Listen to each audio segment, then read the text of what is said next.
I couldn't stand by it and let my club, my team that I'd supported since I was 8 years of age, get destroyed by this nasty bit of work, northern businessman. Amazing that I was 50 years a fan before I became chairman, but I never expected to become chairman. And that's one of the lessons I learned early on, which in my business, which is surround yourself with good people. You can't do it on your own. For me, it's all about determination, enthusiasm for the job, for what you're doing. If you also had a will to win, I brought all that stuff into football. Then the bad, dark days hit the Albion, the Archer and Belotti and Stanley. What made you get in at that time?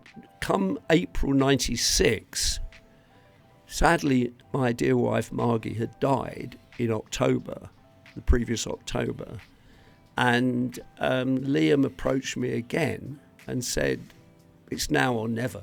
I couldn't stand by it and see my club being destroyed by this guy who had no genuine interest in the club at all. He had the potential to be a big club, and now we're fulfilling that.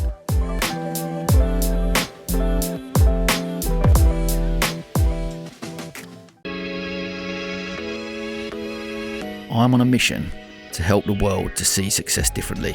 Through sharing the stories of our guests, I hope to inspire those that listen. This is the Different Hats podcast, produced by H2 Productions. I hope you can join us on this journey.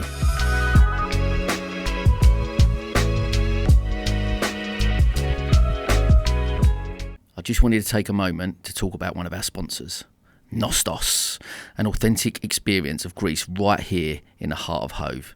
In a world brimming with dining options, finding that one place that captivates your palate and heart isn't always easy. It's about more than food. It's the stories, the ambience, the slice of another world. This is the essence of Nostos, an award-winning Greek restaurant. With traditional recipes passed down through generations, each dish promises a story and a piece of heritage. And Nostos is more than just a restaurant, it's a community contributor. Each dining experience supports initiatives close to their heart, from local charities to cultural events, enriching Brighton and Hove's social fabric. They also provide catering services, bringing Greek cuisine to your personal events. For a taste of Greece without leaving town, visit nostos-hove.co.uk. And when you do go, say Sam recommended the feta nests. Oh my God, they are amazing. Okay, welcome to a special episode of the podcast. After our very successful first collaboration, I'm delighted to welcome my incredible co-host and good friend from the Authentic Resilience podcast, Mr. Gary Peters. Thank you, Sam. Great to have you back, mate. Thank you. It's going to be gold. Today's guest, Big. a true Brighton legend. A businessman who ran a very successful advertising agency for many years, who were the creators behind the famous Hello Boys or Wonderbra adverts. He's also former chairman of Brighton and Hove Albion F.C, a post he held from 1997 to 2009. A lifelong fan of the club, he took control in 1997, having led the fan pressure to oust the previous board following their sale of the club's Goldston ground to property developers. On 18th of May 2009, he was replaced as chairman at Brighton by Tony Bloom, who had successfully secured 93 million funding for the amazing Amex Stadium. He's still remains life president of Brighton Hove Albion. I'm of course talking about the one and only Mr. Dick Knight. Hello guys, nice to be here. Thanks for inviting me. Dick, listen, absolutely great to have you on, mate. It really is. Me and you've been talking about it and we're excited about this one, mate. Yeah, known Dick a long time. I'm really excited to see where we go with this. Be fun. Amazing. Well, look, Dick, as always, we're gonna kick things off. Everyone's story's got to start somewhere, right? So I want to know something about your childhood. Give me a little snapshot in 60 seconds, something about your childhood that has helped shape who you are, who sits in front of me today. Well, my dad came back from the Second World War, believe it or not. I was born before the Second World War in 1938, so I wasn't responsible for it. But my dad went off in the Air Force and he survived it, amazingly. and he came back, and one of the first things he did was to take me to the Albion. Now, I was 8 years of age, so whereas with my grandchildren, I taken them to watch the Albion when they're at various ages of just over 1, I was 8 before I savoured the Albion. And my dad, who was a pilot in the war, years and years later told me that one of the things that kept him going was that he would,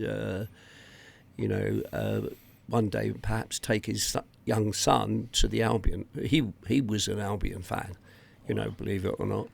And so in 1946, he took me to a game against Mansfield at the Goldstone, and I remember the thrill of it was really about, when you come up on the east side at the terrace. We weren't sitting in a seat or anywhere. We were just going to be on the terrace, the east terrace. And I came up this, slope from the turnstile and looked down, and there was this green sward with these little, blue and white striped figures running around on it. And I think Mansfield were wearing orange or something like that. Anyway, we won this game 5-1, and yet we were bottom of the league. And so that game was quite... that's where I fell in love with the Albion there and then, because we won. If we'd lost that game, whether I'd have been where I am today with my history with the Albion, I don't know. Of course, I would have loved my team because it's my team. And the best supporters of football teams are family supporters, who lived through it, good and bad. If you're a Man United fan, then you're living through the bad times now. In the case of the Albion, we went years and years and years, without really any success. But little did I know on that day I think it was November 1946, or maybe it was March, actually, because it was the season 45-46, I think. Anyway, that year we finished bottom, and we had to apply for re-election.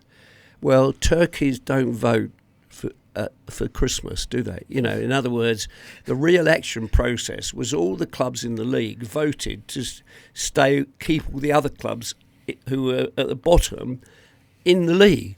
So the clubs outside the league had no real chance of getting into the league. Occasionally there was an exception. I remember when Peterborough came into the league. That was about in 1950 something. But it was, clubs at the bottom always got re-elected. So we actually have a history of being bottom of League Two, which the irony was, of course, when I took over as chairman of the Albion, we were bottom of League Two. So it would appear that nothing had changed in that 50-odd years. Of course, it had hugely. No, it was 40-odd years, wasn't it? From 46 to 97, 51 years of supporting before I've just worked that out myself, quickly.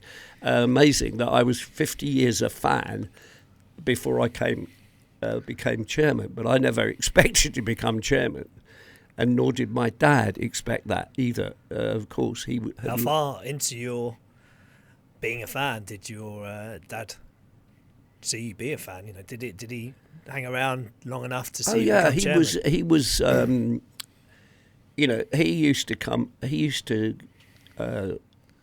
to some games, not that many, because he was affected by the war. But I started out behind the goal, behind the north goal, and there was this wonderful aroma when you stood behind the north goal. And I related this aroma totally to football, right? Because it was the only place where I sensed and enjoyed this aroma. And it was only quite a while later that I realised it was cigar smoke.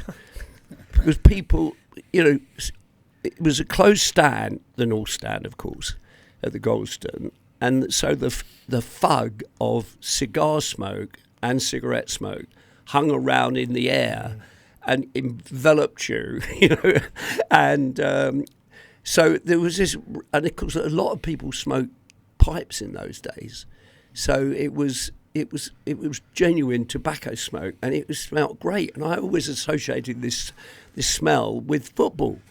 I never realised what it actually was until years later when I grew up. And funnily enough, never started smoking when I was young at all. Didn't need to, by the sounds of it. Pardon? Didn't need to. No, I didn't, because everyone there, you were embraced in cigarette and cigar smoke and pipe smoke. It was pipe tobacco, really. But it was the team wasn't very good, but it didn't really matter because that was the team, and you supported them. There were my favourite all-time Albion player, but then most of us go back to when we were younger, and we now currently here in 2023 have got the most wonderful team we've ever had, without a doubt. But my all-time favourite Albion player is Johnny McNichol, who was an inside forward. Today we'd call him a playmaker, midfield player, but he was a brilliant player. Who came, because in those days the wages were the same. There was a maximum wage, so you could have a third division player getting the same wages as a Division 1 player, which was the case in Johnny's case. And so he came from Newcastle to Brighton and was brilliant for us for 3 or 4 years before he went to Chelsea, of all clubs. We have a history of selling players to Chelsea, but Johnny was he was mesmerising. He would show the ball to a defender, and then he would go one way, and then he'd go another way, and then he'd nutmeg them, or he'd go outside them. Either way, totally two-footed. Was a goal scorer.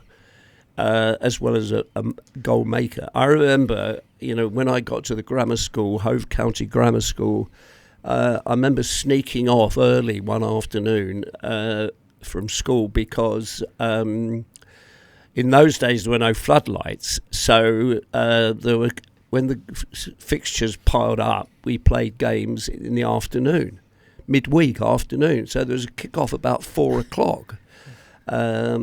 Early before that, in the light. And I remember we played Newport County in a Division 3 South game, and it was absolutely teeming with rain. The pitch was just a sea of mud. And we won this game 9-1, right? And Johnny scored 4 and made the other 5. Yeah, McNichol scored 4 goals in that game, and I'll never forget that. He was just... throughout his time at Brighton, he was absolutely brilliant.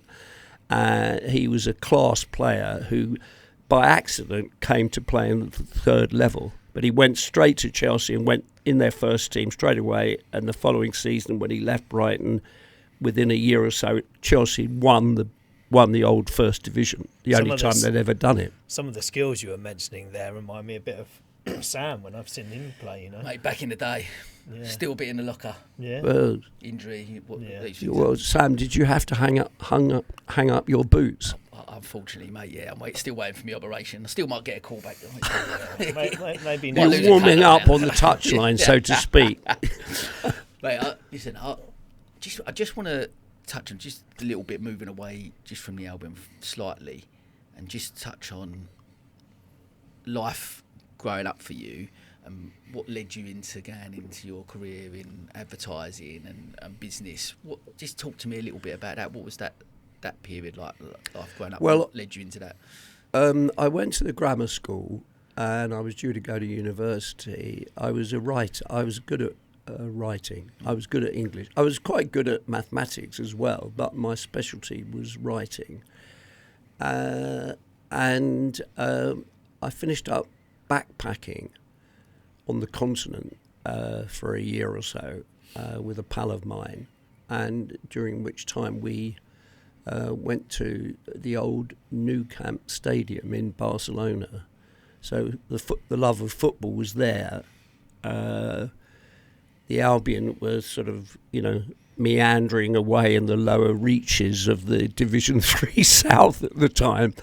And anyway, I had to do national service, and I went in the Air Force because they thought I would sign on, because my dad, had been what he did in the war. So, and the last thing I was going to do was sign on, because I saw what it did to my dad. And, basically, so when I was in the Air Force, I decided that the last thing I wanted to do was work in insurance, which I had originally, in order to get a job of any description, I went to this insurance job in Brighton, and I hated it, absolutely hated it. So during the time I was doing national service, I made a few approaches about writing, and then I met this was as a journalist, but then I met this guy who worked in advertising in the Air Force, and so he made me think along those lines. And then I was going out with this girl who later became my wife, whose father had connections with ad agencies in London. And he got me this interview with this top agency. And I couldn't believe my luck, and I managed to pass their very, very stringent, what they call the copy test. So there I was working in this, when I came out of national service, aged 22, there I was working in this hot ad agency in Berkeley Square in Mayfair in London, and learning the business. And, but I always, because it was based on writing, the ability to write, so I was confident that I could do that well. I could do it. And I thought, this guy that I'd met, who became a friend of mine in the Air Force, he was not a copywriter, and I made my intention to become a copywriter, so I was able to prove that I could do that job sufficiently to get a start. And so there I was working in advertising and travelling up and down from Brighton every day. You made your own luck there. I made my own luck there, but one day, because I had just got married, here's a nice one for you. I have been known in over many years as the late Dick Knight, right? What time did you get here today? I got here late, but then I was held up by traffic and my injured leg. Yeah. Everyone, I'm probably going to be out for the rest of the season, but I've got this very bad injured leg, which is not responding to treatment. So I'm going to have to, go for a ACL injury treatment or whatever. Anyway, the point is that. What was I saying? You were telling me a little gem about making your own luck. Yeah. But being called Late Dick. Yeah. No. So anyway, I used to travel on the Brighton Bell train from Brighton at 9:25 in the morning to get to Victoria at 10:25, and one of the people that was sitting in the last carriage on that train when I used to leap on it just as it was about to pull out, and without a tie on, although I put a tie on as I was walking down the train, was none other than Sir Laurence Olivier. Oh wow! He used to sit in this carriage near the end of the back of the train, and it was near the barrier at Brighton Station. So I got on this. I threw myself on the last carriage every morning, and one day, so he always sat in this private carriage compartment, part of which was private, and he leant across and slid the door open, and he said, "Young man," he said, "why do you get on this train? Why do you get on the train at the last minute?" So I said, "Well, I'm." He said, "What job do you do? Because you're going to London do you work in the theatre?" So I said, no, I don't. I work in advertising. And anyway, I told him that I just got married, so probably that was why I was late. But also, being a copywriter, you didn't have to get there at 9 o'clock in the morning or 9:30, which is when the office opened in London, as long as you did the work. I could often do it on the train, going back. Some of my flexible working even back then. Development work, you're working on a campaign concept, you're working on an idea, so you can scribble stuff. This is long before computers or anything. Anyway, so he then he said, he asked me to come in and sit down. So I'm sitting there with Sir Laurence Olivier on this carriage on his own, and he said, "Do you want some breakfast? Would you like some breakfast?" So, he said, "So you work in advertising?" Well, this is a story that I'm sorry, I'm going off on a tangent. I want to hear it. But he said, I've been offered a contract to do an advertising campaign with Kodak in America, Yeah. And he said, "Do you know about these contracts? What you should get?" And I said, "Well, I do know some of it, but I couldn't." He told me, and I'm not going to tell you the figures but the figure he quoted to me was way below what I know he should have been offered. Yeah. So he had an agent in America who they'd never done anything like advertising. They'd never done any. So there I was, and I said, "Well, I can check out for you. I've got an idea of what you should be offered." I understood that it was a global campaign, and it was television and posters, right? Billboards, as they call them in America. And so anyway, I came back a couple of days later, or a week later. He kept waving to me as I got on. I didn't dare to get on the carriage. I walked past the carriage because I was kind of scared of him. But eventually I went in. I got the information that I needed, and I told him what he should get rather than the paltry figure that they'd, did he thank you? And he did thank me. How was your commission out of that? Pardon? No, I didn't get any commission. I think breakfast with Sir Laurence was, Wow. I never put that in my book, funnily enough. I don't know why, because there's so many things have happened to me. It's quite interesting. Well, I'd be interested later on to know the many names you know.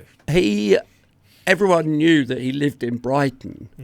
And of course, I said to him, I worked it out because when we got to Victoria, he said, "You can go now," before we got to Victoria. And of course, what it was, he got on that carriage, the last one, so that when the train arrived at Victoria, he would be walking down the platform to the barrier after everyone else. So no one would notice him, or very few people would, because he was in the very last carriage getting into Victoria. So that's why he sat there. And yeah. Amazing. Wow. Yeah. So tell us then a little bit from that. I don't know what that's got to do with the question you asked me. We knew this would happen, Dick. It's fine. It's still a great story. It's all about the stories. It's all about the stories. I want to know. Why don't you go back and ask the same question? I'm keen. I tell you what I want to move on. I want to know from copywriting and that early part of advertising. How do you go from that to starting your own agency? Well, I went from copywriting to learning the whole business in terms of the account handling of an account in an ad agent, a client account, and I moved from J. Walter Thompson, which was the kind of university of advertising, was seen as that, to an American agency based in London, and then another American agency based in London over a period of several years. And in that time, I was an account director, which is the main person dealing with the client and controlling the strategy of the campaign that we were producing for them. So it was all about learning the marketing of a product and researching it, getting to know. It's like when you see an ad campaign, it's a bit like the bit of an iceberg that sticks out of the water. There's 6/7 beneath the surface, which is all about research, positioning, understanding the target market, and trying out various approaches to test the water, so to speak. So all of that is part of the beneath the water. And what you actually see on TV or on a poster or in a press ad, or now on social media, is the product of a lot of hard work that has gone into the finished product. Now today, the treatments of ads are more driven by computer graphics than ads were in my day. In my day, it was all about a strong idea and using graphics to emphasize it, of course, because it's a combination of words and graphics that make a strong point to communicate to people. But now I find a lot of every now and then I see an ad on television or a billboard that is really good, and I doff my hat to it. I take my baseball cap off and doff it in that direction. But so they're relying, most marketeers today are relying on computer graphics to sell the ad, and whereas actually get to understand what the product is about, and then you can make a relevant comment about it, hopefully, which is unique and special, unique to that product. But you've got to delve deep, and sometimes you say to clients, "You're probably not going to like this, but your company, we're going to tell you the truth, because your company needs you need an overhaul, or that product needs to be reformulated, or there's a market opportunity here which you could fill." So you do a job which is very business oriented. That's the point. So I got into that side of it. I still did my writing side of it. But that's how I got into it. And then I had a few accounts like Roundtree's and Shell Oil at the agency I was at that time. And I thought, I'm making an awful lot of money for the company. And I thought, I think I'll try and do it myself. And I had, by that time, associates that friends I'd worked with in the 3 agencies I'd worked in, and I put it to a few of them, only 3 or 4. Would you like to join me? Because I'm gonna have a go at launching my own ad agency. And they all said no, so I turned to my reserve team. No, I'm only joking. You've always got to have a good reserve team, or you've got to have a good squad, right? I knew there was going to be a few football analogies. Yeah, we'll come into that in a minute. Well, they've just found out they were in the reserves. Yeah. No, you don't have reserves now. You have a squad, and I had a squad, but I had a few people that I relied on, I trusted to be. I knew they were good and what they did. And I think that's one of the lessons I learned early on, which is in my business, which is surround yourself with good people.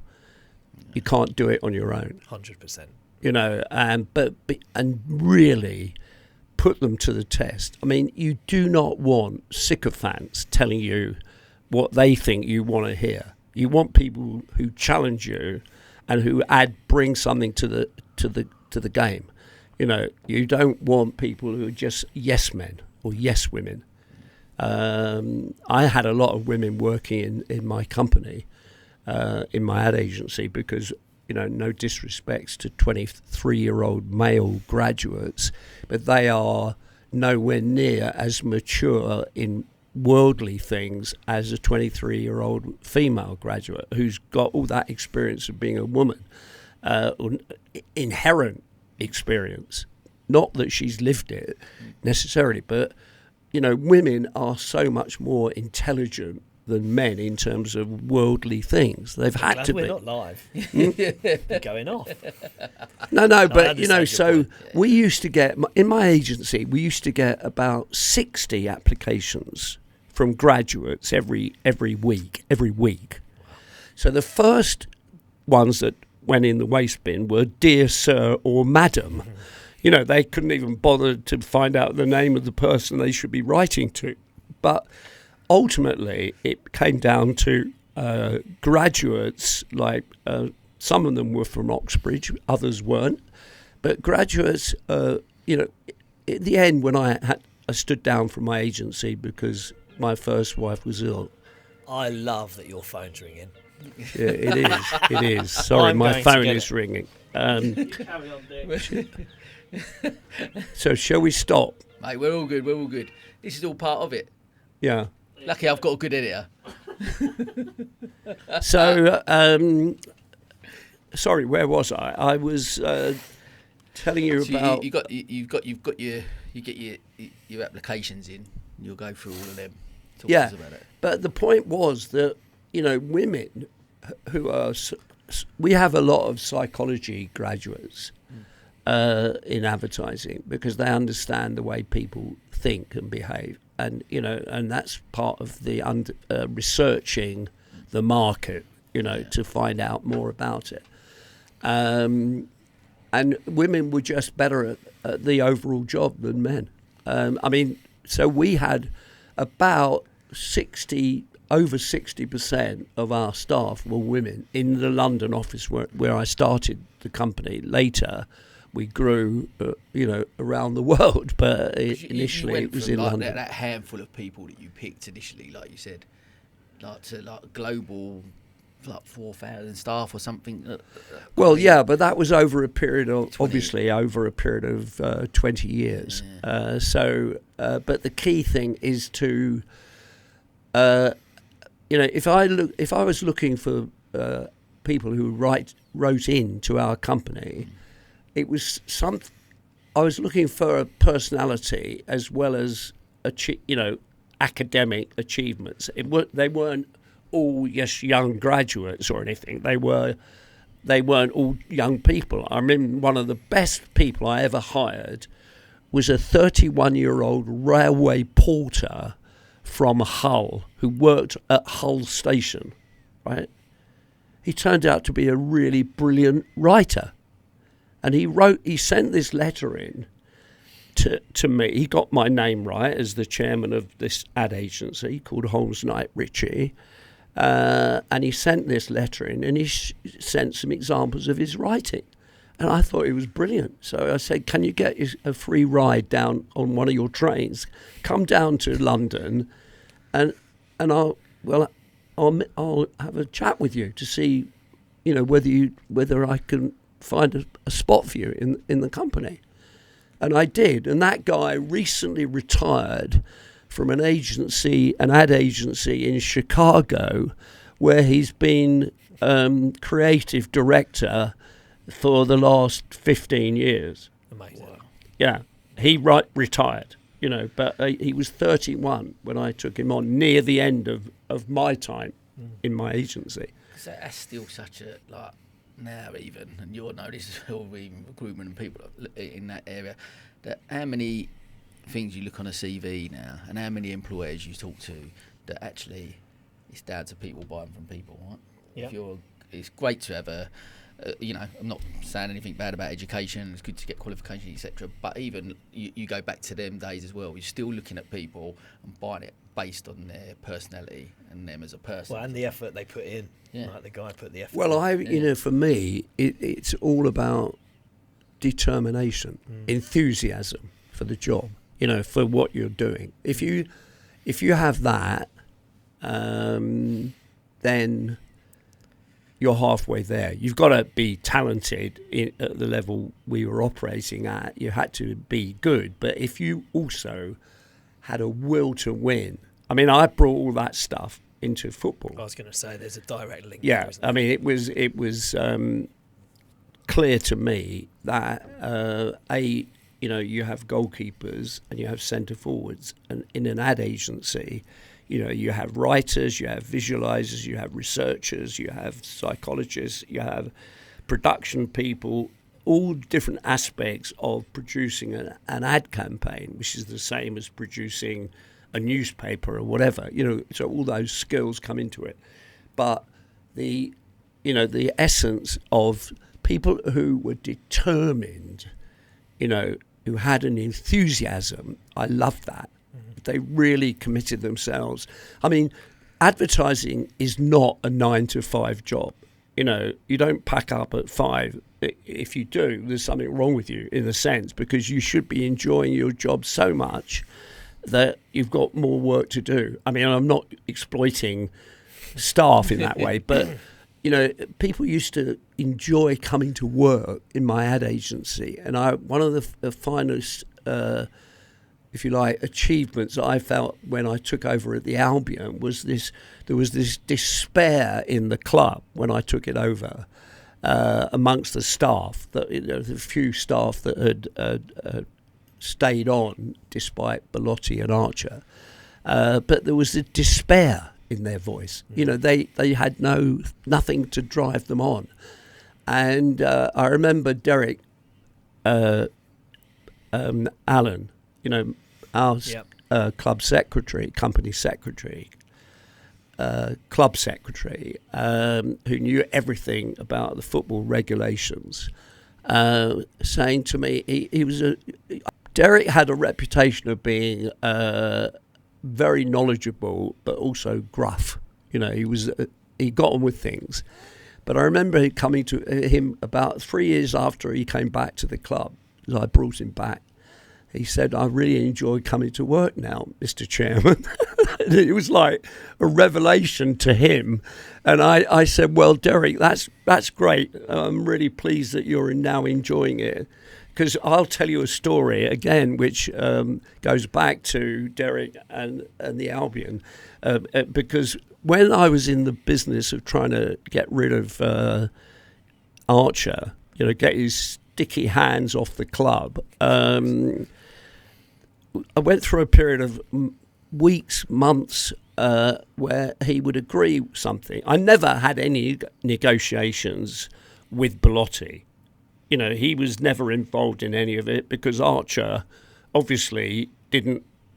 He knew he was not very clever, put it that way.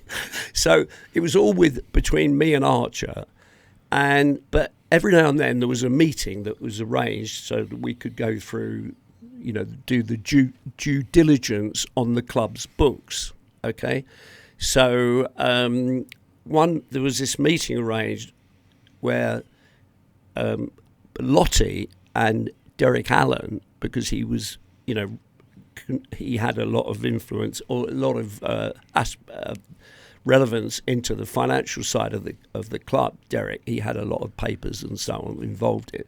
So Derek and Belotti came to my house in Hove one morning during this whole due diligence period, right? And so they came, knocked on the door, and I was in the house on my own. And I said, "Would you like?" So I ushered them into the lounge, which had a long chaise lounge in the lounge where they could sit down.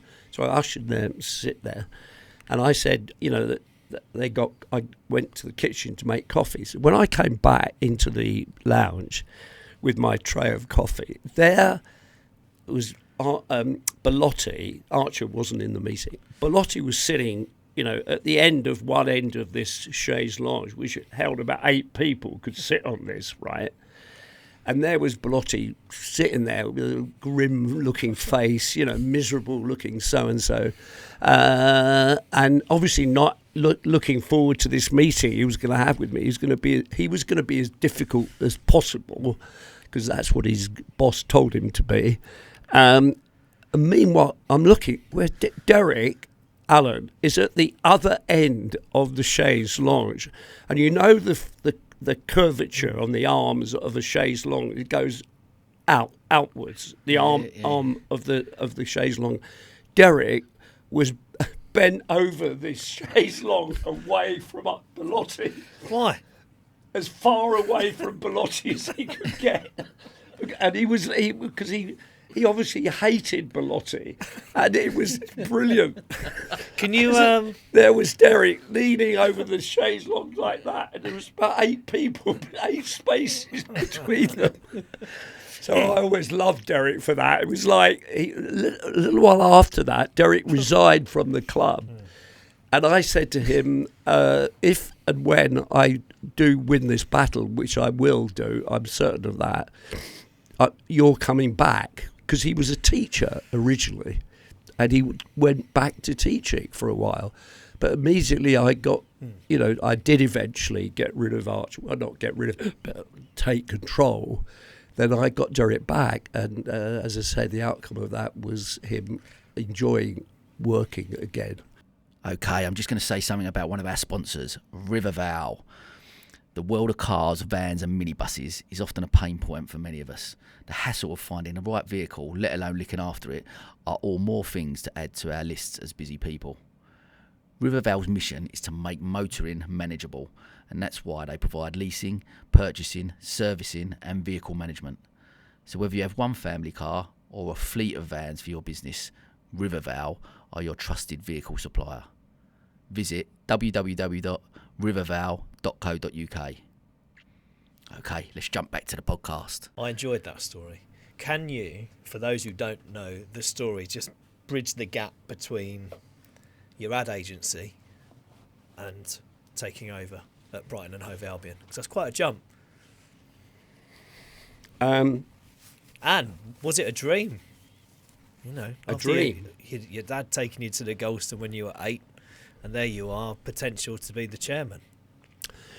No, there was never any dream of becoming the chairman of the Albion. I used to enjoy coming back from New York overnight on a Friday. I mean, I was often in America, and I would come back overnight and come into Heathrow on the Saturday morning.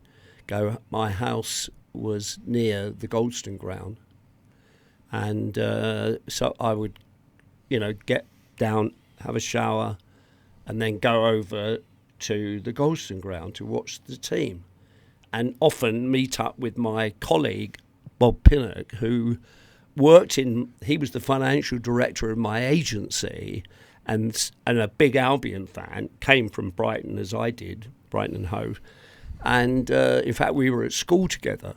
So I'd known Bob a long time, and he was an FCA, an accountant. And so he later became the financial director of the club.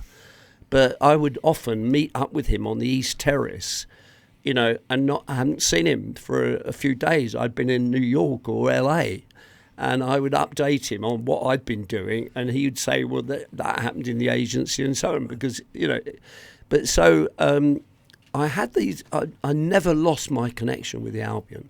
It was always my escape valve, if you like. Yeah. I never thought I was in a stressful job. I loved my job, and I was on aeroplanes all the time, and I was living, I was burning the candle at both ends, really, in terms of, I then had got into smoking, which I should never have done, and I regret it. But basically, so then the bad, dark days hit the Albion. The Archer and Bellotti and Stanley was more relevant than Bellotti. Although, Bellotti was the front man, but he was incompetent. He was aspiring to be inept. He did very well. But I'm sorry, Bellotti's relatives, because I know David Bellotti died last year or so, but he really, was a disaster as far as the Albion were concerned. And Archer thought that he was the right person to, be in a position of power locally, because he'd been an MP in Eastbourne, but of course he wasn't. So he made enemies all over the place. And it got to a point where the club was being, run into the ground quite. And there's a pun for you, being run into the ground. Yeah. The ground was all about the ground, wasn't it? Yeah. So Liam Brady contacted me, who'd been the manager of the club, the famous ex-Arsenal player, and he'd resigned from the Albion when he saw what was going on. He felt that Archer and Bellotti were up to no good, and he just, the way they ran the club was all wrong. It was all about the asset of the Goldstone ground. That's all they were interested. Bellotti wasn't involved in that. What made you get in at that time? Well, because Liam came to me. Was you still? Had you stopped running the agency when you? No. So you were still running the agency. I had temporarily left my agency because my first wife had cancer, and she fought it for 2 years. So I wasn't working in my agency. I was basically at home. I was working long distance in my agency, but not full time in any way, shape or form. Liam had approached me some time before and said, I've resigned because of what's going on at the club, and I'm totally against it. He had a connection to me through my brother-in-law, John Keehan, who is a great football man and sadly passed away a few years ago. But John knew Liam, and he said, well, my brother-in-law is the person you need to speak to because he's a football man and he's also got some money, It does help. Which clearly the club needed. And so anyway, Liam approached me, and at the first time he approached me, I said, I'd love to, but I can't. By the way, I said, if I ever did get involved in the Albion, it would have to be as chairman, because that's the only thing I know. Because I'd started out my own agency. I'd worked in advertising for a while as a copywriter, and then I became chairman of my own ad agency, because it was only me and a dog, really, when we started. So I made this joke to Liam, and he always remembered that. He said, well, obviously you would be the chairman. But I said, I can't, because I'm looking after my wife. I can't really spend that time. And then Ray Bloom got involved as well, trying to persuade me. And they even said that they'd have meetings, board meetings in London to help me, because my office was in London. But I had to decline at that time. And what year was this? That was in 1996. Right.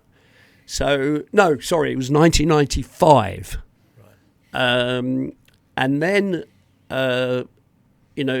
come April 96, sadly, my dear wife Margie had died in October, the previous October.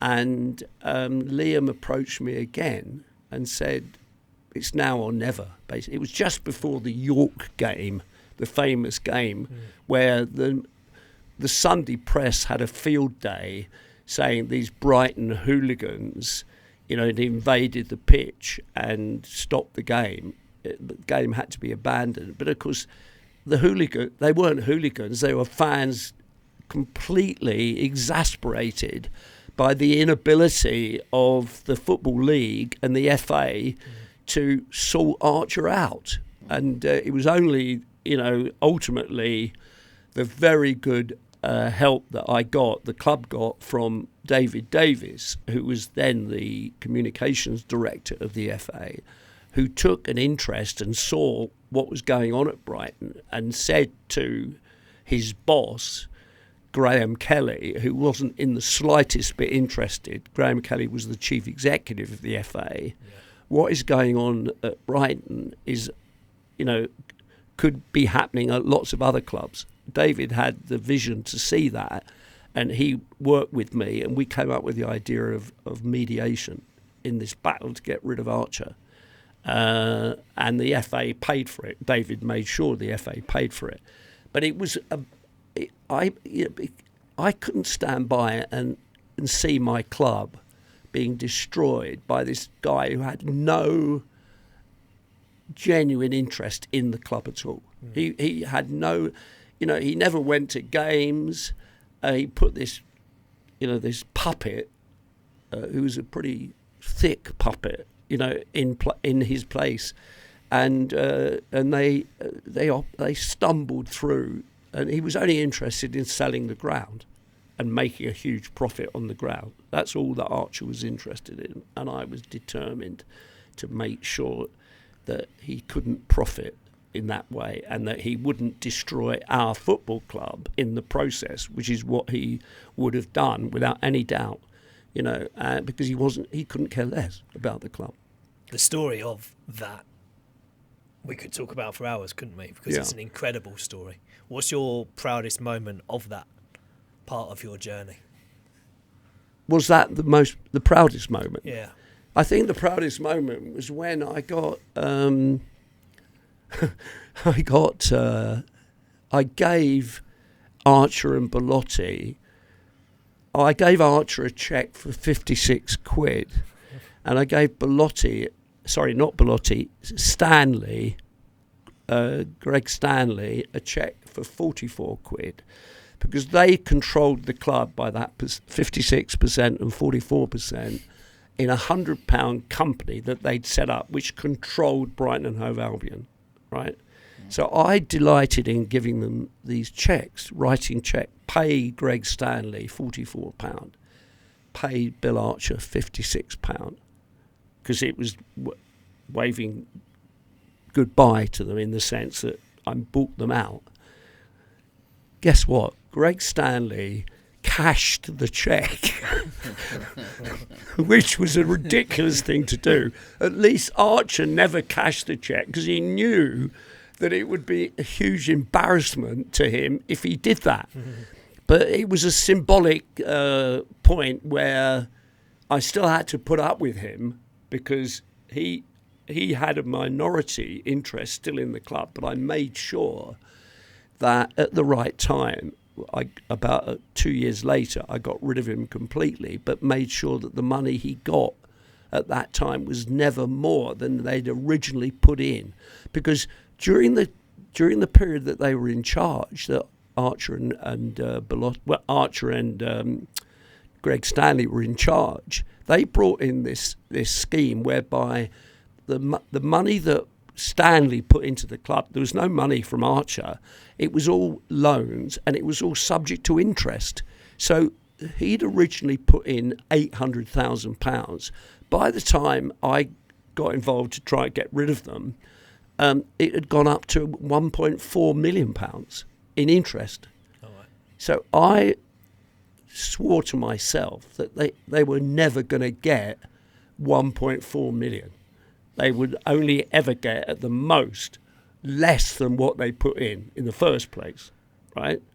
So, and that is, I pledged to myself and the new board that that's what would happen, and we did. I managed to. Well, I did achieve that at the right time. You mentioned Liam Brady. I've got a quote here. He said, and he was obviously being part facetious, but 100% true, because he said probably. He's probably had the club at the worst possible time and done the best possible job anyone could have had. You categorically had it at the worst time.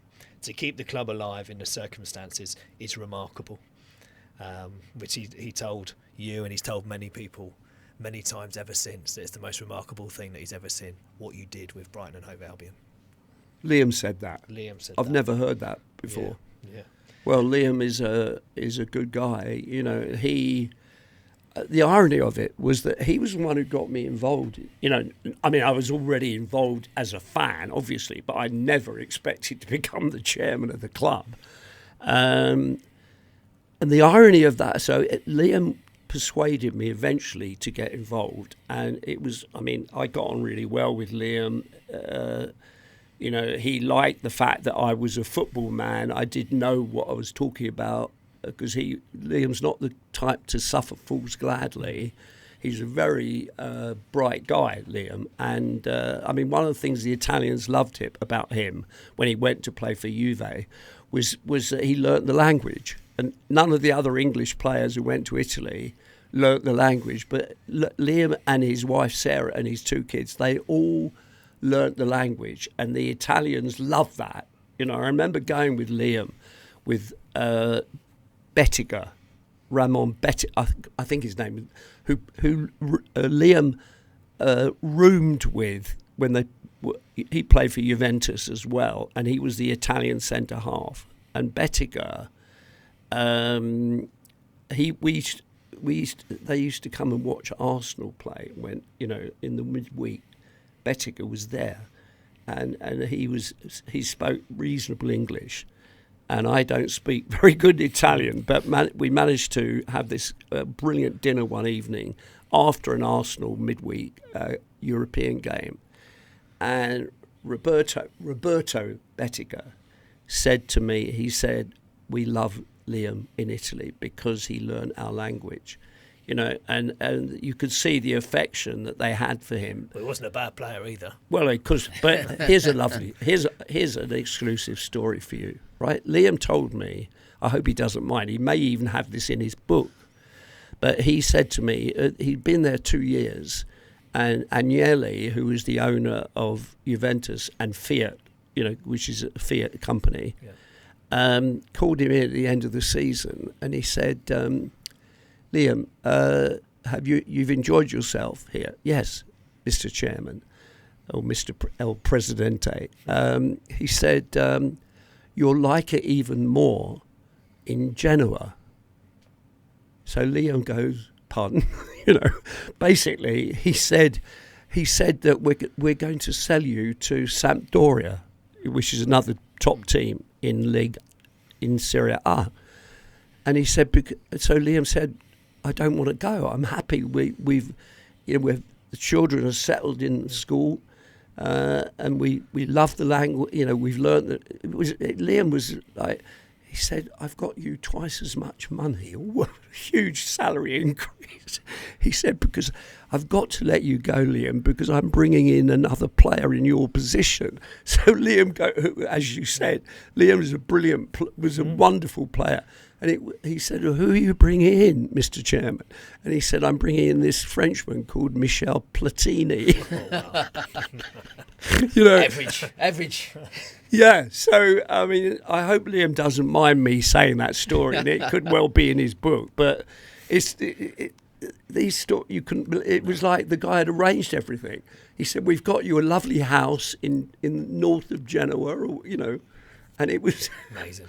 What I'm keen, I think Liam coming to you and approaching you about getting into the club, a couple of things I just want to take out, listening to what you've said over the period, is going from being obviously a very successful businessman, you sort of alluded to it a little bit about culture, and then how do you take what you learned from business into running a football club, being a chairman of a football club at that time in such a, as you just alluded to there, dire situation, going in with not, as you mentioned, no ambitions and dreams to become a chairman of a football club, but all of a sudden there's this situation presented with you in front of you, and you've gone, "I want to take that." Well, someone had to do it, Sam. You know, someone had to do it, and Liam was right in. I mean, my dear brother-in-law John Keehan sort of sold me to Liam, and he said, "You'll get on with him." And, you know, anyway, so I couldn't stand by it and let my club, you know, my team that I'd supported since I was 8 years of age, get destroyed by this nasty bit of work northern businessman who had no affection or links with Brighton or the area whatsoever. And so, and of course, there were a lot of other people in the town and the area who thought the same way as I did. So when when I was still fighting to get rid of Archer, I held various meetings with the fans in Hove Town Hall, places like that. What's the name of the club on the seafront in Brighton? Oh, there's loads. You did? Concord. Okay, yeah. Yeah, I remember David Davies came there. I asked him to come to a meeting in Brighton, and he said they'll tear me limb from limb, your fans, because they hate the FA because of their, the fact that we've done nothing. And I said, they won't. They'll leave it to me, David. If I've invited you, they'll let you go.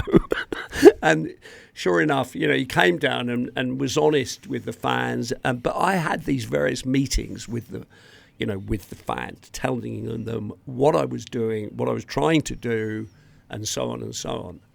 And so we had a great relationship from the beginning, really. The fans could see that I was a genuine Albion fan. Yeah. And of course, taking it on to today, the club is unique in the sense that it's had two chairmen, myself and obviously Tony, who are genuine Albion fans. Yeah. And in that time, we've taken the club from nowhere to in this wonderful position we're in now. And we're all enjoying it hugely, including me. Absolutely. Absolutely, including me, because it's my dad would be pleased with what I've done. I was going to ask you that. He'd be incredibly proud. Yeah, and my family are. It's lovely to have people coming up to you in the street, and now, and particularly now, I guess, with families with young kids and people, the father or the mum that's saying, this is the chap that saved the club, and now with Mr. Bloom, they've made it into what it is now. Right. And so you get young people wanting to shake you by the hand. It's lovely. And, so it's a brilliant situation that the club has. It's a fairy tale long may story, it continue. Right? Like we talk about stories, it's a fairy tale story. Right? You go in where you are at 1997, where it's on his deathbed, and then we're talking now, playing in Europe. This is Geo. Geo runs a scarf company. Geo doesn't see the need for telecoms. Everybody uses mobiles now. But can a mobile really be a business phone? Geo is having coffee with a client, Gabby. Well, actually, Geo prefers acacia leaf tea. But what happens when someone calls? It could be a big new deal. Surely it would be rude to take the call? But many people hate leaving messages. They may just call a competitor instead. What can Geo do? The answer is simple. Turn the mobile into a business phone. With the Go Giraffe app, Geo can quickly transfer the call. Or, before the meeting, Geo can simply use the app to divert calls. No more missed calls, lost deals or unhappy customers. Turn your mobile into a business phone today. Go Giraffe.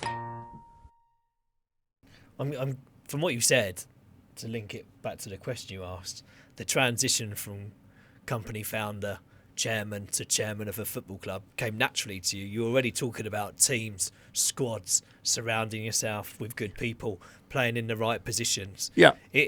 I'm guessing, I'm putting words in your mouth, but tell me if I'm wrong. It's almost like it was logical to do things the way you did them. Yeah, it was, Gary. It's a very good point, because I saw, in an ad agency, you've got these pieces of a jigsaw that all fit together, Or put it another way, it's like a patchwork quilt, which is made up of all different materials. Put it together, and it works as a quilt, right? In other words, the sum of the individual parts is greater than the individual parts, right? Yeah.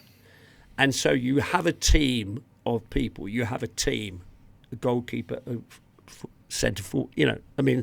They all must fit into it. And then you have the backup team that supports that structure. And it's logical to me because I'd built a business. So it was very logical to me. I just knew when I looked at the situation the club was in, it was it was physically in a terrible material position financially, but it was in a emotionally and morally, it was in a terrible position as well, because it had been allowed to degenerate to the point where there was no motivation. There was no people hated working for the club. The players, I mean, one of the things I remember picking up very quickly when I took over was that when we were playing an away game, the coach would leave Brighton with about 2 players on it, and it would go via Winchester and Southampton or wherever to pick up our home players. Players, because they all lived away from Brighton. There was no coordination of the club in the sense that should never have been allowed to happen. Yeah. It was ridiculous. I mean, and I tell you, so there's a very good goalkeeper we had, right? Who's that? At the time when I took over. Perry Digweed? No, not that, Perry. Who was after that?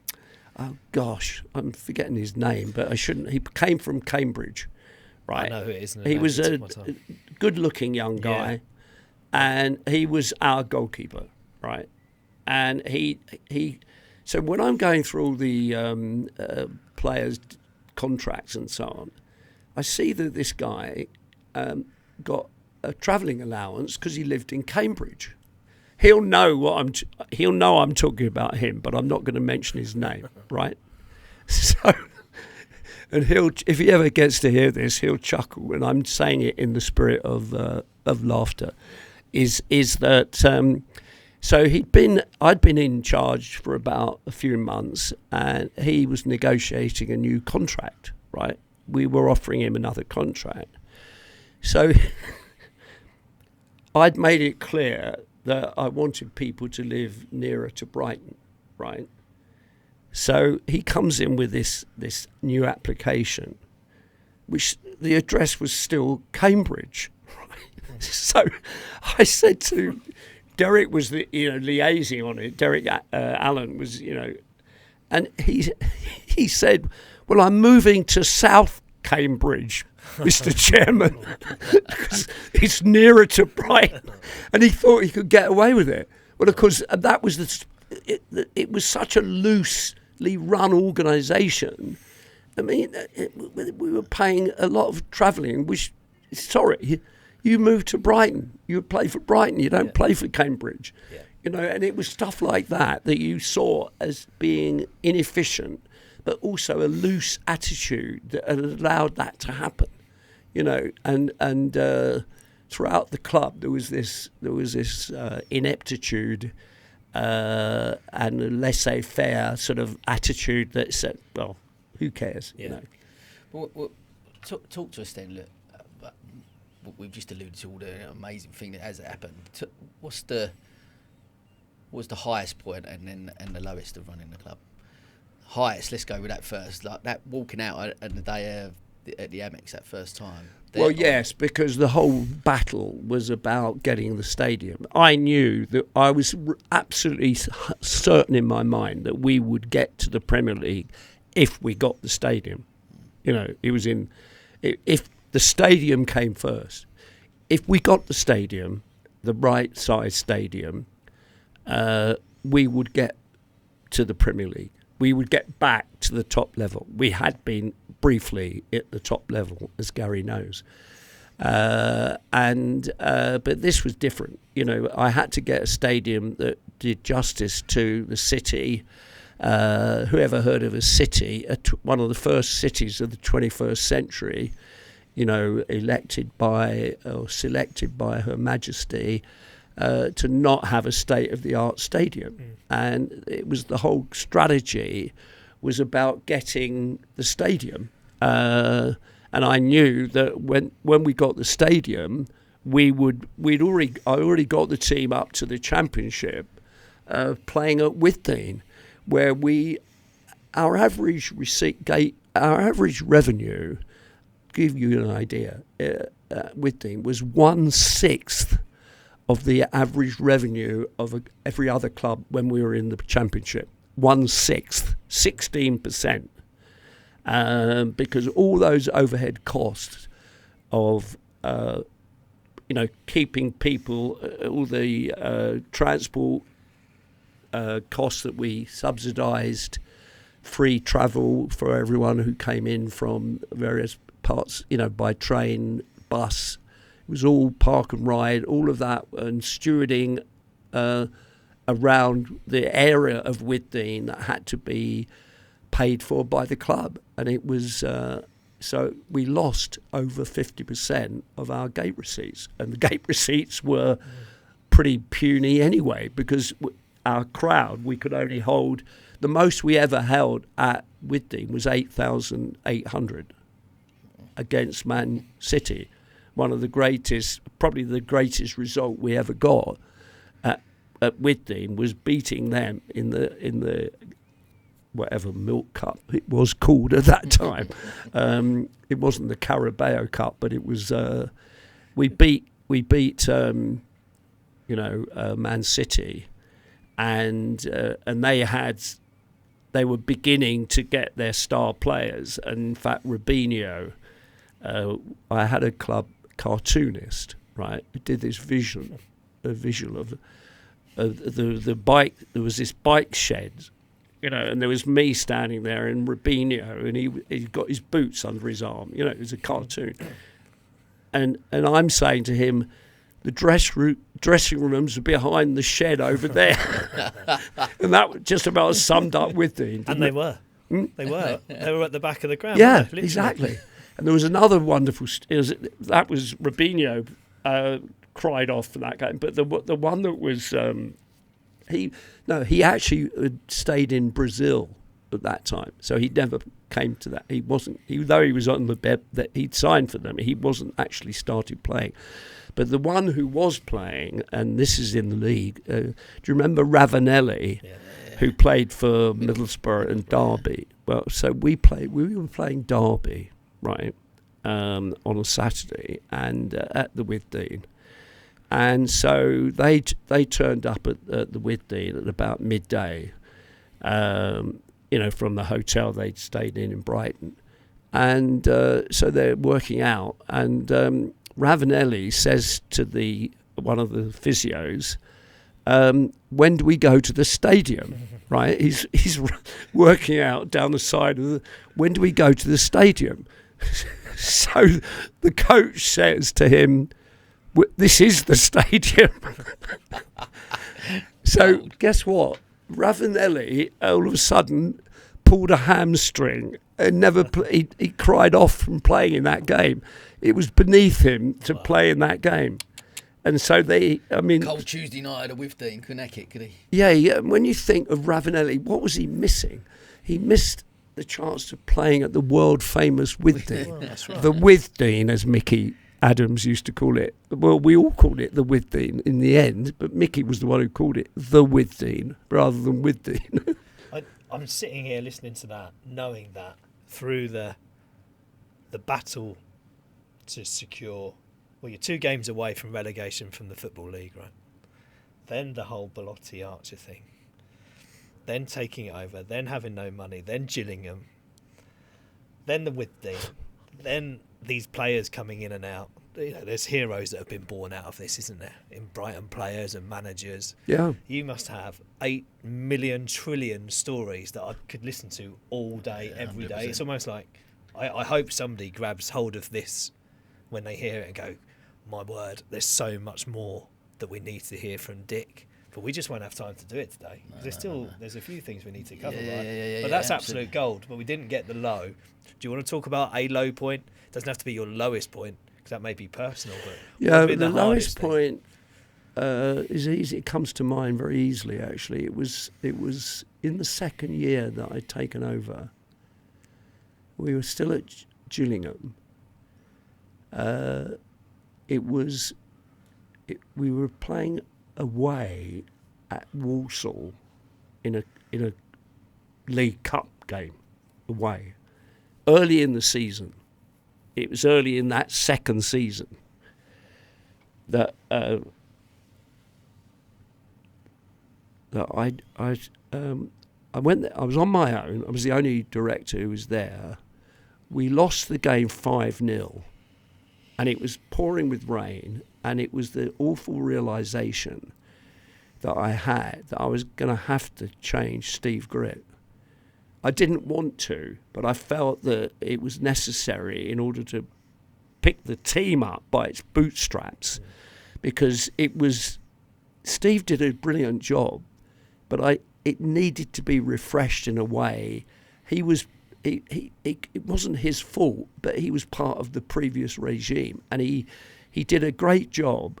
But I think the fans, saved us as well, because they rallied round the club at the time, when things looked really bleak. Yeah. Steve did a brilliant job, but I felt during into the next season that we were so low. We were playing at Gillingham, which was not a great place to play. And when we used to arrive there, it says "Welcome to Gillingham," and I used to think, "Yeah, you are welcome to Gillingham." But that's unfair on Paul Scally, who I think, because Paul, I love people with a sense of humour, and I always got on in the end well with him, and also Simon Jordan. Sorry to say that, everyone, but Simon and I used to share experiences on a Saturday morning at Malaga Airport when I used to, I lived in Spain there for a while. And I was coming back I was saying they were in the Premier League by then, and I would say, where are you off to today, Simon? And he would say, I'm going to Liverpool. We're at Goodison Park today. Where are you going, Dick? And I said, well, I'm going to Newcastle, but we're actually playing at Carlisle. And so those were and we, all of that. I suffered. I enjoyed it. I can only say that I enjoyed all of that, because it was. Just to interject, was there ever a point, all them challenges you just highlighted there, was there ever a point where you just went, ever thought to yourself, I don't know if I can do this anymore? No, not really. I mean, there were times during the battle for the stadium where there were so many obstacles put in our way. And Martin Perry, my right-hand man, he and I tackled all of it. And sometimes I'd see him, with his head down and like thinking, how the hell are we going to get through that? But Martin was great. He had the experience of knowing about stadium, building, and that's why I brought him in. And he did a great job. Between us, we were a very good team, Martin and I, in terms of persuading the fans that we've got control of this. We are handling this in a very good way. But we couldn't have got where we did without the fans supporting us. So when the Falmer for All, tonight I'm going to a Falmer for All dinner. Great.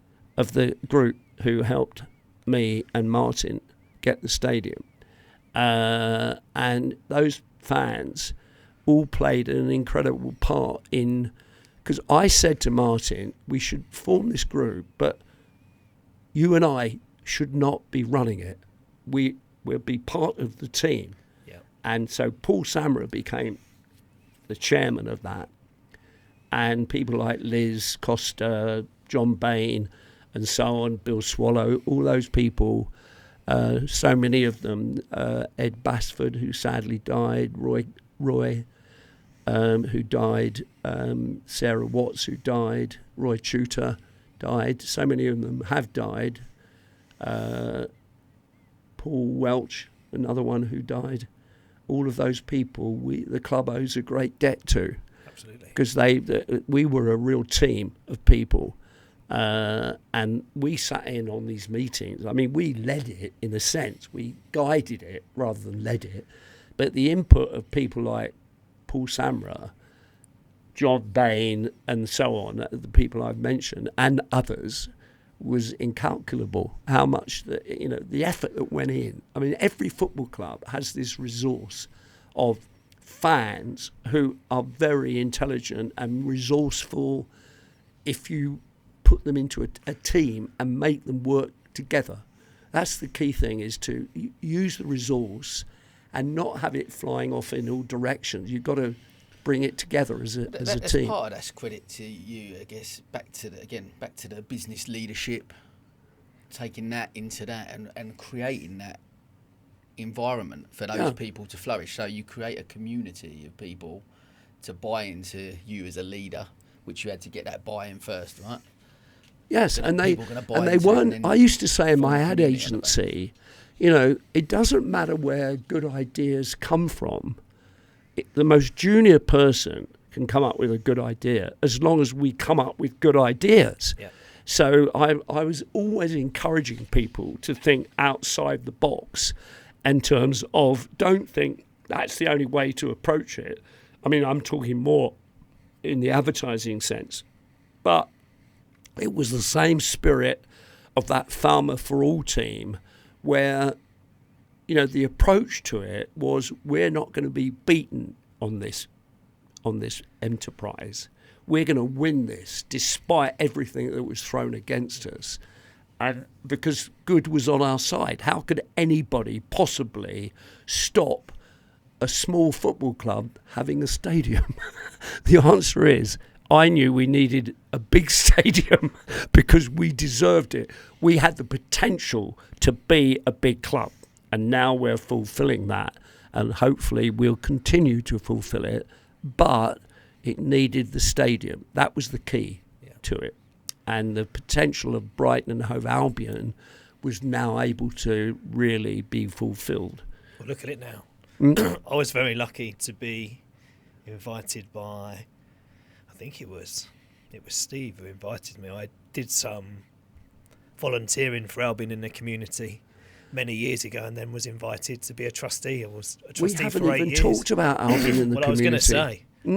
I was going to say, like, up there in your proudest moments, surely would be the creation of Albion in a community and the impact it's had. Yes, I was just thinking on the playing side, but yes, the Albion in the community is one of my proudest. It's not called Albion in the community now, but that sums up exactly what it was. Yeah. Not football in the community, which is what it was when I first took over.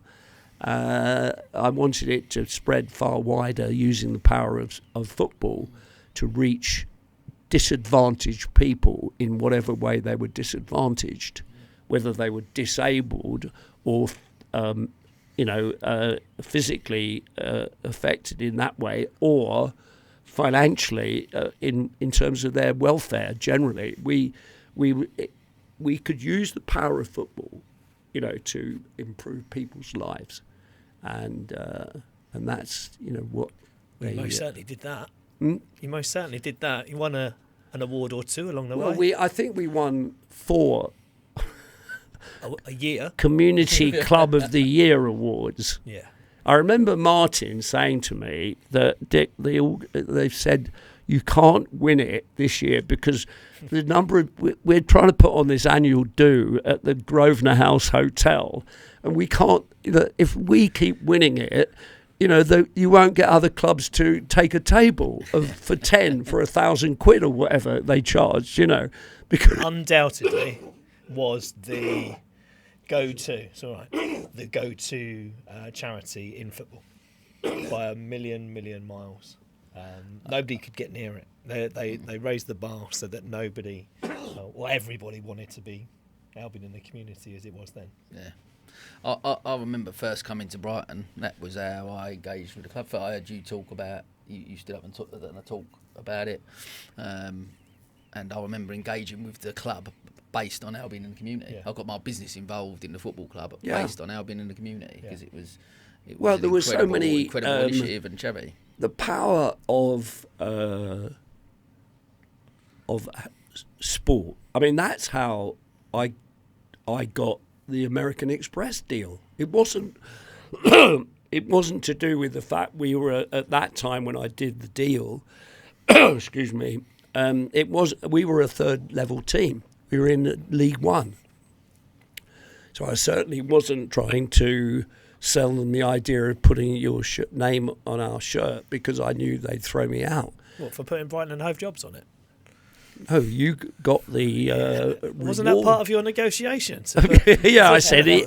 Unless you, Gary, I did say unless you give me the naming rights of the stadium for 10 years, I'm going to put Brighton and Hove jobs, on the shirt for 10 years. You're welcome. And in the end, we only gave it to you for 2 years or 1 year, 2 years. Well, but anyway, but the point is, it was all about community and the power of community the power of football to help a community and the power of sport to help a community. But the club itself, like when you taking hold of it and building on that community, as we just mentioned to with the people you said in that Falmouth Forum that built that. I mean, is there still that sense of community within the club and helping us still to get to where we are today? Well, yes. I mean, the fans are very important to every club. Most of the clubs understand that now, but they didn't used to, including the Albion. The Albion will patronise the fans.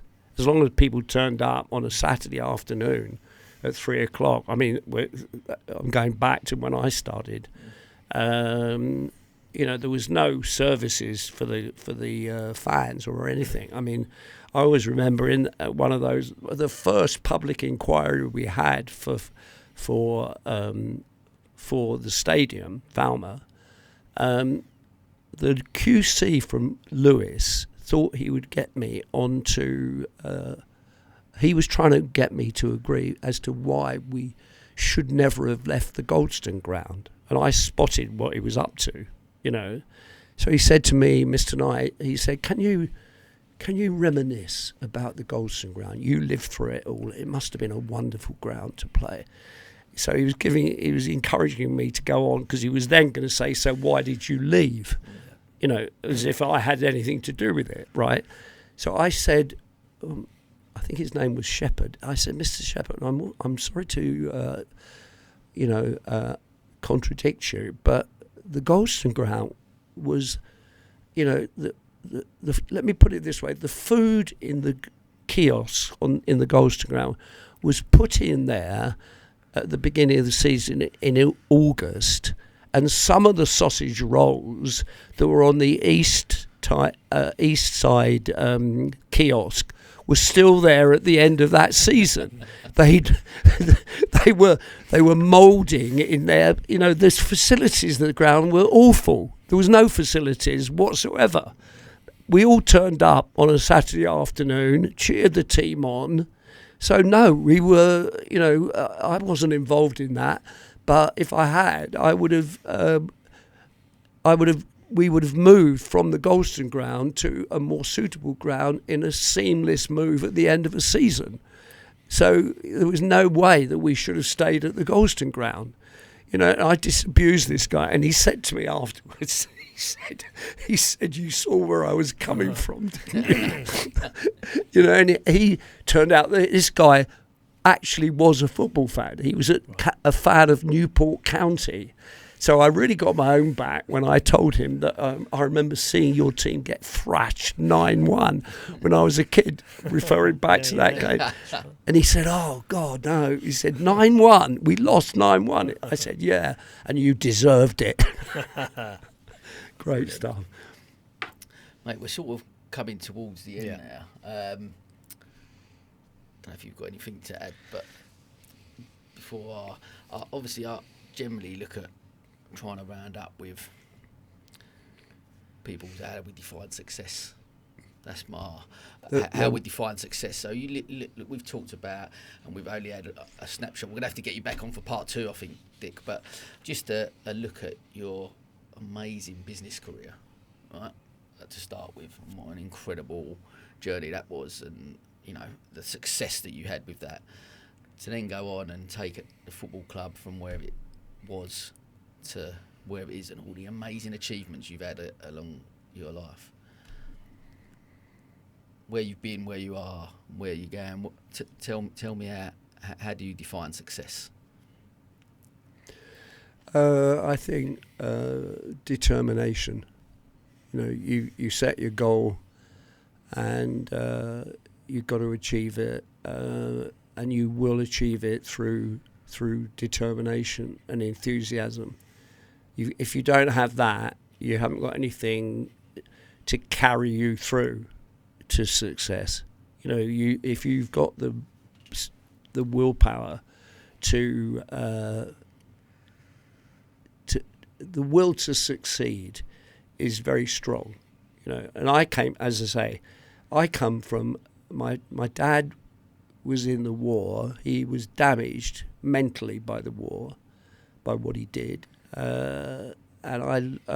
were a very ordinary family, and I always had this. I was blessed, you know, with quite a bright brain, and I was determined to not be put in a position that my dad was, which was before the war. He worked for a very well-known company. He was the regional manager, and he was like 25 or something. And he went into the RAF, and then he survived it, and he came out, and he was a hero. But he went back, and he never got higher in the same company.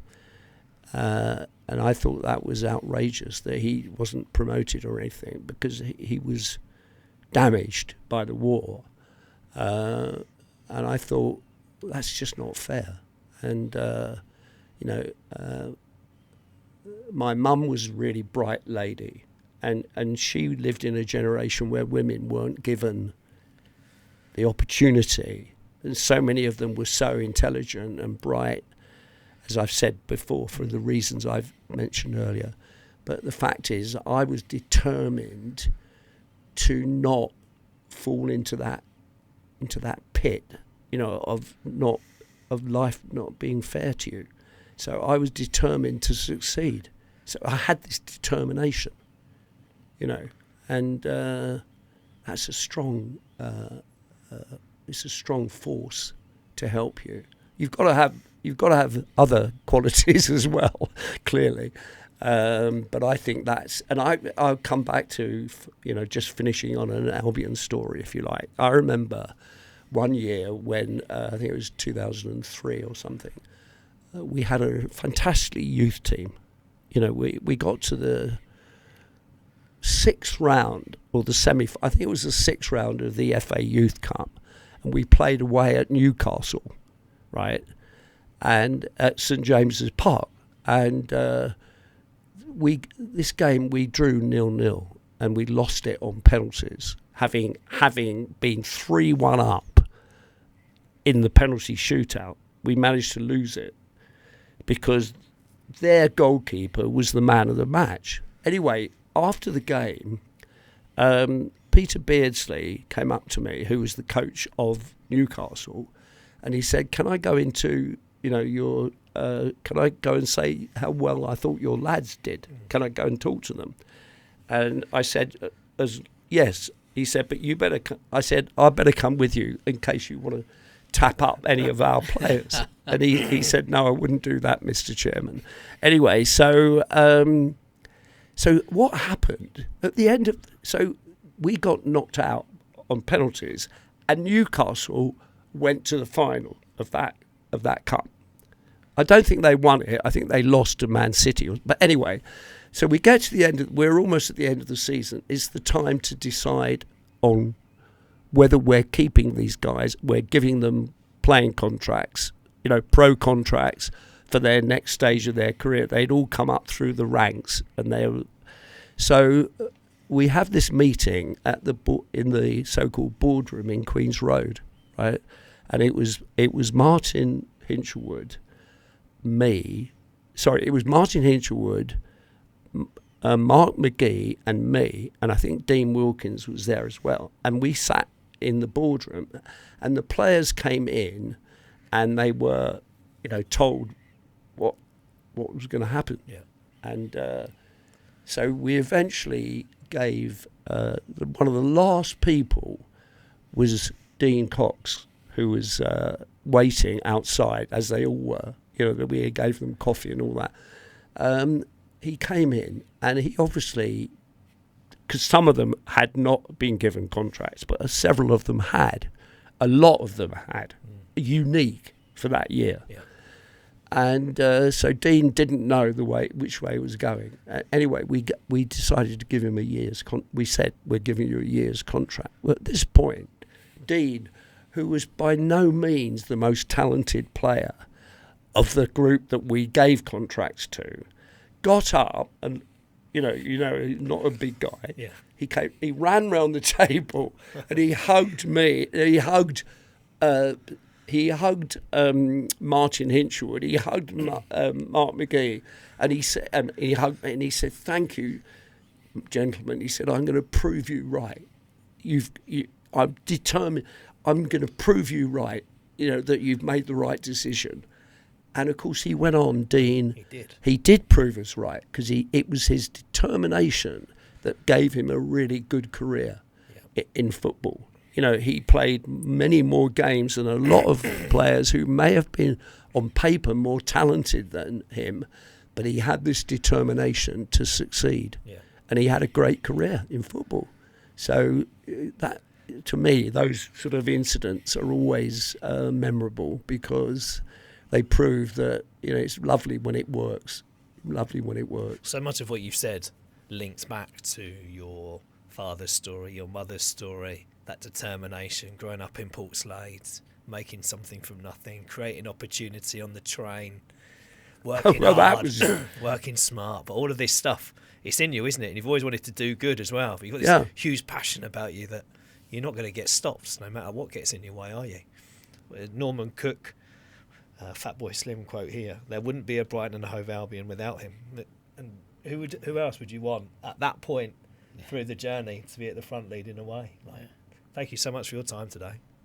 Gary, I think there's thank another you. 10 hours, 100 hours of stories that we come out of this. I've only just started. Yeah, we're just I'm lucky. I am lucky because I've got my enthusiasm still. So if you ask me what the future holds for me, it's more enthusiasm. That's what the future holds. So who knows where we're going to go next? I'm certainly looking forward to booking my hotel for Dublin. Excellent. Will you come back next time and tell us exactly what else you've been up to, and maybe we can delve into some more of them stories. Guys, Sam, Gary, thank you for being such good, genial hosts. I've enjoyed it very much, even if my coffee's got cold. But then it always does, because I talk too much. Mate, listen, Gary, thanks for joining me, mate. Thank you for having me. Dick, honestly, it's been an absolute honour to have you on, and thank you. Loved every minute of it, and can't wait to share this one. So, thanks again, mate. It's been gold. And that's a wrap, as they say.